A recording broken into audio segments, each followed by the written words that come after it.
Hello and welcome to CNET's The Fix, the show about do-it-yourself tech and how-tos. I'm Donald Bell. And I'm Eric Franklin. This week we're featuring the best how-to tips for video. That's right, we're going to show you how to edit them, how to upload them, and how to communicate with multiple people anywhere in the world through video. But first, we start with the basics. With a few simple techniques, you can get really good-looking video from your smartphone. I'll show you how to make better use of the built-in tools you already have, plus how to upgrade with some affordable accessories. Lighting is everything, but even if the lighting looks right, your phone might end up exposing the wrong area. So use your camera's exposure and focus lock feature to set the lighting and keep it that way throughout the recording.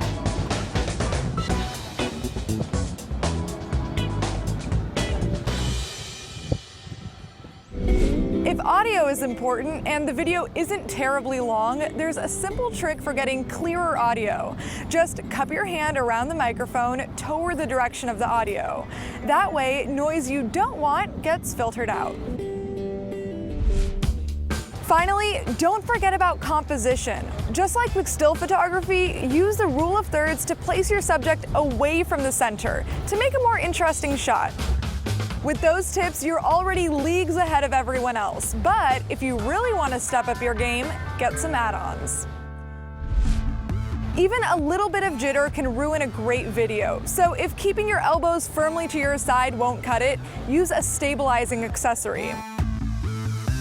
These range in price and style, but the point is that they give you one-handed control that cuts out a lot of the shake that can often ruin smartphone videos. This one from PhotoJojo is great because it also flips out into a mini tripod, or you can screw off the top and mount it on a standard tripod. If you want clearer, louder sound, add a mic.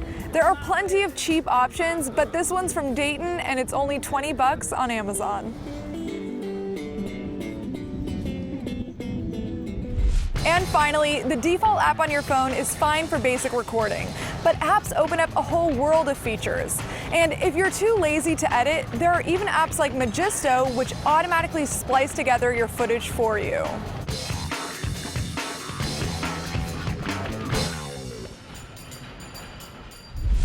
You know, I really like using the grid function on my phone. It really helps for still shots as well as for video. Yeah, it makes sense. You don't want to have a crooked horizon in the background. No, you don't want that at all. It really helps to frame up it. All right, it's time for a quick break. When we come back, we're going to show you how to easily edit video. Yeah, simple tips that take just minutes. We'll be right back.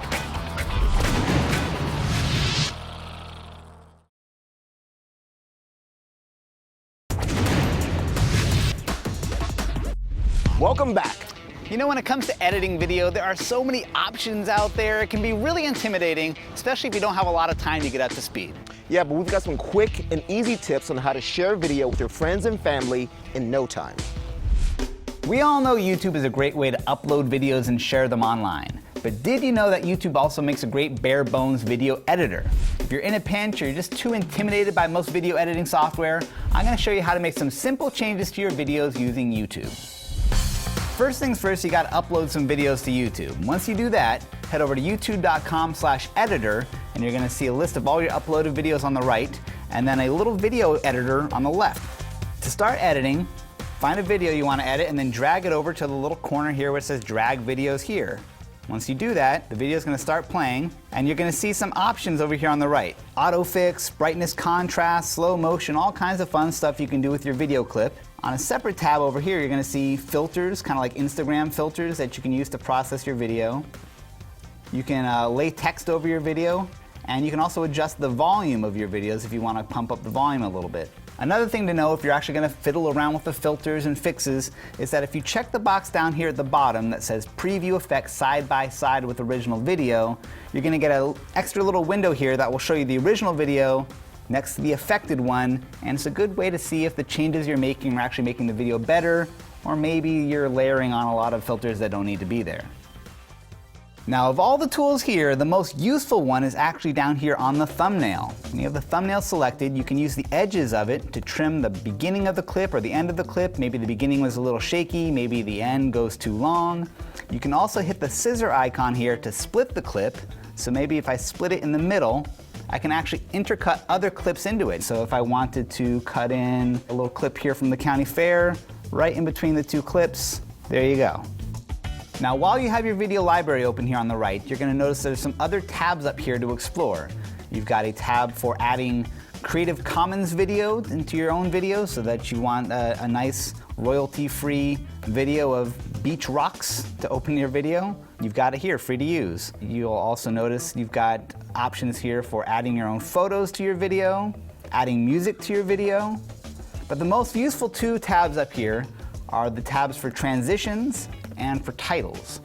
With transitions, you can add a crossfade or a cross blur or other kinds of nifty transitions in between your clips.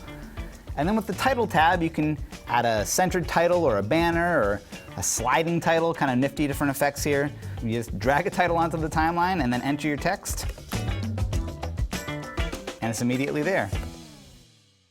All right, now that you got the basic idea, let's do one in earnest. I'm gonna start from scratch. I'm gonna delete the current project.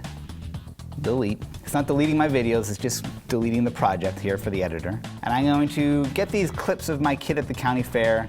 I'm gonna add them all to the timeline here. Drag them down. This clip, the first one, is a minute of my kid going up and down on a county fair ride. I probably don't need the full minute. I'm just gonna trim that. That'll move on to another 30 seconds of him going around on a helicopter ride. Again, 30 seconds might be too much to bear for that one. So now I've got 4 relatively short clips. I'm going to go to the transitions tab and drop a few fades in between them to kind of make it have a more professional look. And then to cap it all off, I'm going to give it a title. Just drag a title down to the beginning of the timeline. All right, and there you go. I got a title. I've got all these little clips stitched together in a way that makes the whole video more interesting. Now, when I'm ready to publish this, I'm just gonna go up here to this button at the top that says Publish, and my video gets processed. Now, once you hit publish, it's still going to take YouTube a few minutes to get your video edited just the way you want. Here we go. Fun at the fair.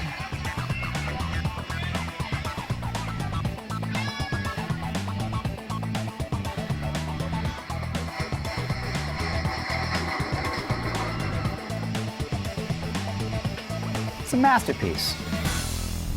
So there you go. That's how to edit your videos using YouTube and nothing else. Pretty simple, although there's a lot more to it than I was even able to show in this video. You can really take this thing pretty far, edit together your masterpiece, and share it with the world.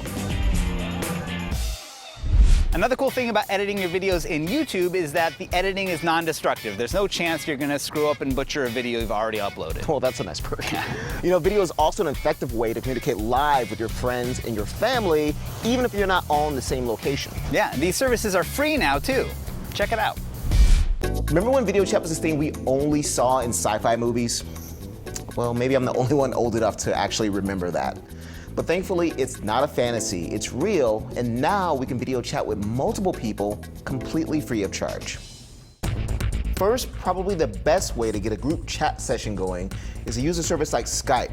Now, you'll need either a PC, a Mac, or an Xbox One to get into a group chat. Just make sure you have the latest version of Skype installed. We'll show you how to do this on both a PC and a Mac. Open Skype and sign in. On a Mac, select File, then New Conversation. Then start typing the names of the contacts you want to add to the call, and then click on each one. When you're ready to start a video call, click the arrow next to the call button and choose a video.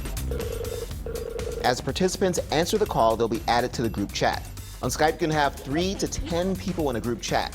To add more members, just click the plus button and add new names as you did before. However, for performance sake, it's best not to go over 5. If you're using a PC, once you're signed in, just select the Create a Group icon. From the contact list, just drag the contacts you'd like to add to the group conversation into the highlighted area. Then click Video Call. Just a reminder, you can't use your smartphone if you want to get into a group chat on Skype, at least not right now. If you do want to use your smartphone to get into a group chat, you can use Google Hangouts. However, that requires a Google account. Now on Google+, start a new Hangout. Click on the names you want to add, and then click the video icon. Now you can add up to 9 names to start your group video chat session. However, for performance sake, it's best not to max it out. On your Android phone, tap the plus button, add the names to start a session, then tap the video icon.